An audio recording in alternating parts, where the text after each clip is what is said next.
जैन बच्चों, इस समय आप लोग महामना इंस्टीट्यूट के यूट्यूब चैनल से जुड़े हुए हैं और इस चैनल में मैं आप सबका स्वागत करता हूं। आज हम लोग क्लास 10 सीबीएसई मैथमेटिक्स के चैप्टर 10 सर्कल्स के एक्सरसाइज 10.2 के क्वेश्चन नंबर 13 और ये एक्सरसाइज का लास्ट क्वेश्चन है और यह एक इम्पॉर्टेंट क्वेश्चन है। इसको अच्छी तरह से आप लोगों को तैयार करना है।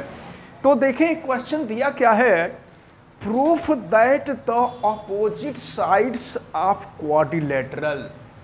हम मान लेते हैं, देखें एज्यूम कर लेते हैं कि quadrilateral A B C D है, तो इसका अपोजिट साइड हम देखें तो ए बी का अपोजिट साइड सी डी हो जाएगा, या अगर ए डी का अपोजिट साइड देखें तो ए डी का अपोजिट साइड बी सी हो जाएगा।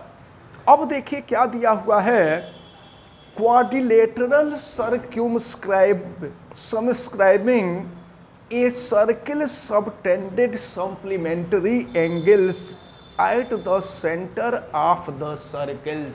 मतलब समझ लीजिए क्वेश्चन क्या कहा जा रहा है कि ये सर्किल का जो सेंटर है इसके लिए जो अपोजिट साइड होंगे, अपोजिट साइड, तो देखिए अगर हम अपोजिट साइड हम सेंटर को ओ एज्यूम कर लेते हैं तो अपोजिट साइड सी डी और यहां पर अपोजिट साइड जो ए बी है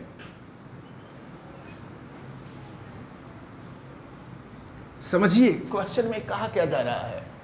क्वेश्चन में ये कहा जा रहा है कि ये एंगल और ये एंगल दोनों सप्लीमेंट्री होंगे। क्वेश्चन में आपसे यही कहा जा रहा है कि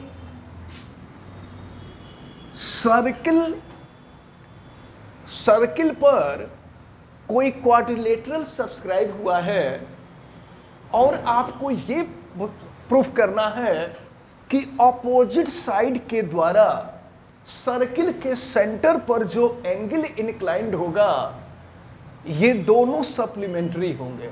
supplementary means sum of the angles is equal to 180 degree. तो हमको ये प्रूफ कर देना है कि ये ऊपर वाला एंगल यानी angle C O D plus angle A O B is equal to 180। अगर ये 180 होगा तो सप्लीमेंट्री हो जाएगा। अब इसके लिए देखें हम करते क्या हैं कि ये जो पॉइंट ऑफ कांटेक्ट हैं इनको हम सेंटर से ज्वाइन कर देते हैं। सेंटर से इसको हम ज्वाइन किए, फिर देखें सेंटर से इसको भी हम ज्वाइन कर देते हैं, सेंटर से इसको ज्वाइन करते हैं, सेंटर से इसको ज्वाइन करते हैं और इन पॉइंट का हम नॉमेनक्लेचर कर देते हैं। इसको हम P, इसको Q, इसको R और इसको S हम एज्यूम कर लेते हैं।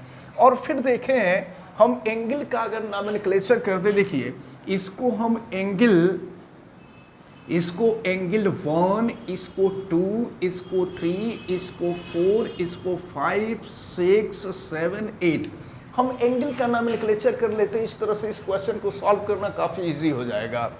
तो अब आप जरा देखें, ये काम हम बहुत पहले कर चुके हैं। देखिए आप ये O है तो triangle O S D, care कीजिएगा, triangle O S D and triangle R O D, it means this triangle and this triangle, both triangles are congruent. ये दोनों कॉन्ग्रुएंट होंगे। इस तरह का पहले बहुत हम लोग प्रूफ कर चुके हैं। तो जब ये दोनों ट्रेंगल कॉन्ग्रुएंट होंगे तो सीपीसीटी अप्लाई होगा और सीपीसीटी अप्लाई होगा तो एंगल 1 जो होगा वो एंगल 2 के इक्वल हो जाएगा। तो यहाँ हम नोट कर सकते हैं angle 1 is equal to angle 2। अब इसी तरह से आप यहाँ देखें, फिर जो है अगर हम इस ट्रेंगल को, ट्रेंगल OCR और OCQ, इन दोनों ट्रेंगल को देखें तो ये दोनों ट्रेंगल जो होंगे ये भी कॉन्ग्रुएंट होंगे। तो एंगल 3 जो होगा वो एंगल 4 के इक्वल हो जाएगा।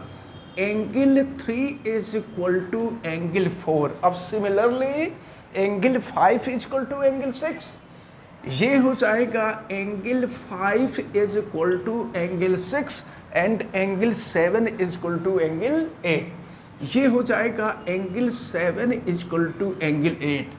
अब आप जानते हैं कि किसी पॉइंट पर इंक्लाइंड होने वाले जो टोटल एंगल होता है उनका सम जो होता है वो 360 डिग्री के इक्वल होता है। It means sum of angle 1 plus angle 2 plus angle 3 plus angle 4 plus angle 5 plus angle 6 plus angle 7 plus angle 8 is equal to, ये हो जाएगा, यहाँ हम नीचे लिख देते हैं, ये 360 डिग्री के होगा।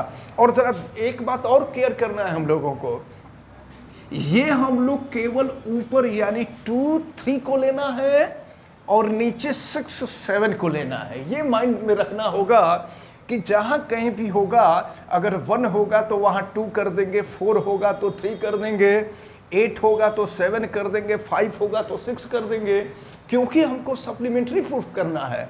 और सप्लीमेंट्री प्रूफ करने के लिए दोनों यानी 2, 3 और फिर 6, 7 इनका सम हमको दिखाना है।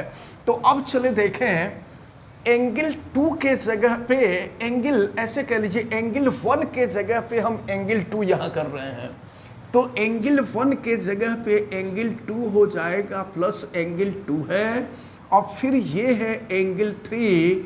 अब एंगल 4 के जगह पे देखिए, angle 4 is equal to angle 3, तो एंगल 4 के जगह पे एंगल 3 कर देंगे, और फिर यहाँ आते हैं 5 के जगह पे एंगल 6 कर देंगे, तो ये हो जाएगा एंगल 6 प्लस एंगल 6, और इसके बाद एंगल 7 और 8 के जगह पर भी एंगल 7 कर देंगे, ये इज इक्वल टू हो जाएगा 360 degree.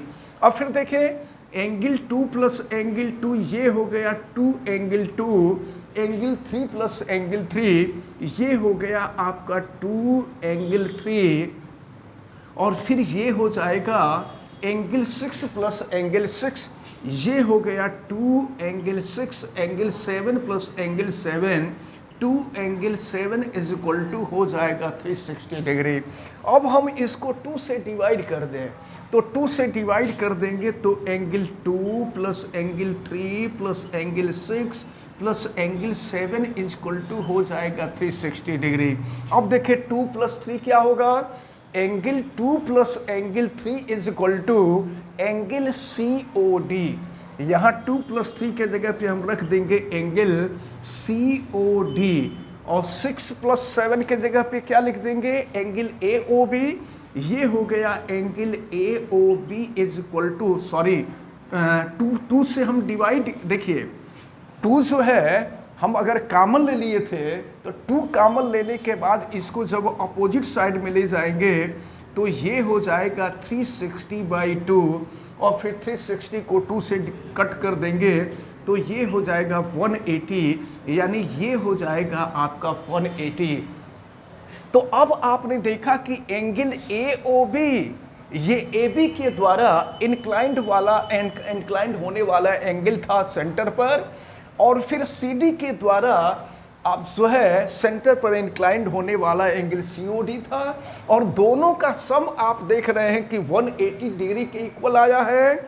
It means the opposite sides of a quadrilateral circumscribing a circle subtendent supplementary angle at the centre of the circle.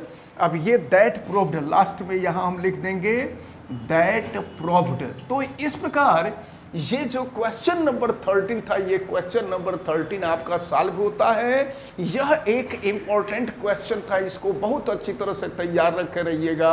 यह क्वेश्चन आपसे एग्जाम में पूछा जाता है, और हमें उम्मीद है कि ये क्वेश्चन आपको अच्छी तरह से समझ में भी आया होगा। आप वीडियो को लाइक ज़रूर कीजिएगा, और अगर आप चैनल पे नए हैं तो चैनल को सब्सक्राइब भी कर लीजिए, बेल आइकन को भी प्रेस करें। किसी प्रकार की कोई दिक्कत समझ में आती है तो आप हमें कमेंट करके बतावें। वीडियो को मैक्सिमम स्टूडेंट तक शेयर करें। आप सभी लोगों का बहुत बहुत धन्यवाद। जय हिंद।